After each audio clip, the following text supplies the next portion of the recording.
for the final part of the show, and I'm delighted to introduce our stand-up guest. Please welcome the brilliant Maisie Adam!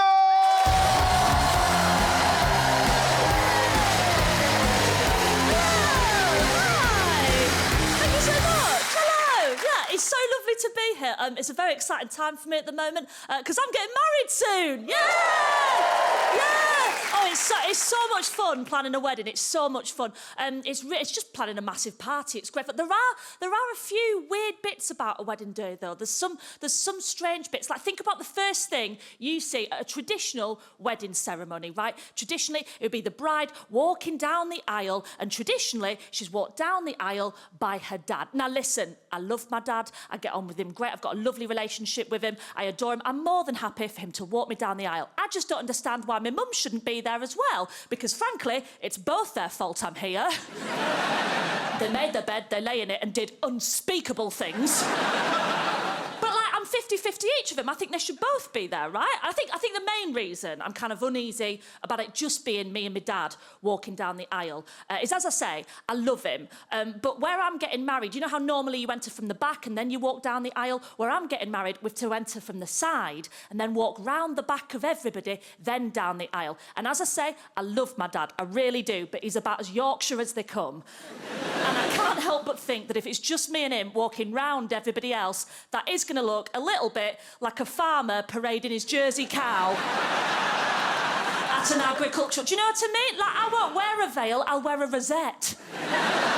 He's going to hand me over to my fiancé, presumably in exchange for 3 magic beans. Say something like, look after her, she's stubborn, mind. Like, that's weird as well. Surely that little interaction in 2022, just a man handing over a woman to another man? Like, I'm not property. I don't want to feel, call me weird, but I don't want to feel on my own wedding day like a used car on Auto Trader. Because that's essentially what's happening there, isn't it? Sort of a bloke just handing something else over to another bloke. I'm half expecting my dad to walk me down the aisle, hand me over to my fiancé and say something like, yep, all good under the hood. Only 17 previous owners. Keep the oil topped up, she's a guzzler. That was too far, I'm so sorry. I've never said that before.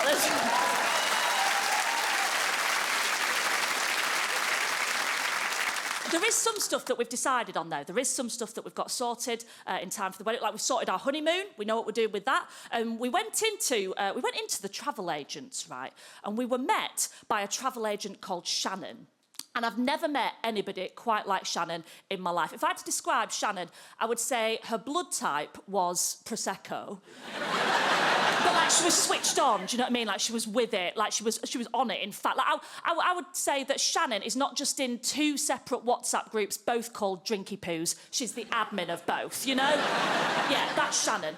And we came in and we said, hi, we'd like to book a honeymoon. And she absolutely shot up out of a chair. She sprinted, so you know that back wall where they keep all the catalogues on? She didn't even have to look which one to get. She didn't have to jump, bless her, because she was a little girl. She just sort of ran up like that.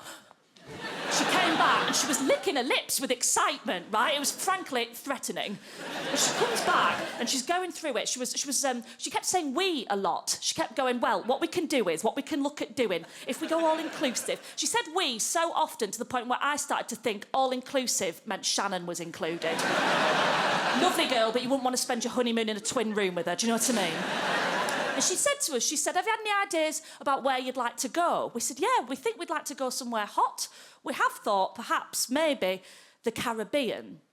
And then Shannon said what I think might have been one of the maddest sentences I've ever heard in my life. I said, I think we'd like to go somewhere hot. We think, perhaps, maybe, the Caribbean. And Shannon went, well, if you've got a zest for life... That's the first half of that sentence, OK? She went, well, if you've got a zest for life, may I suggest a cruise? A cruise! I'm 28.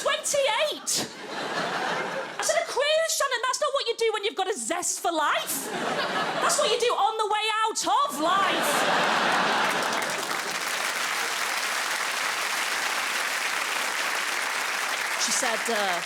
She said, listen, hear me out. If you want to go to the Caribbean at that time of year and you want to go there on a plane, it'll cost you this amount. And she wrote down a number, which I don't mind telling you guys, between friends, I didn't know existed. Okay? I didn't know numbers could be that big. And then she said, but, if you want to go to the Caribbean at that time of year and you go there on a cruise, yes, you will be the youngest people on that ship by about 50 years. but, it will be a 12th of the price. I said, Shannon, get me on that floating care home. We've booked it. We have. We've booked it. We've booked a holiday where it is expected that not everyone will return.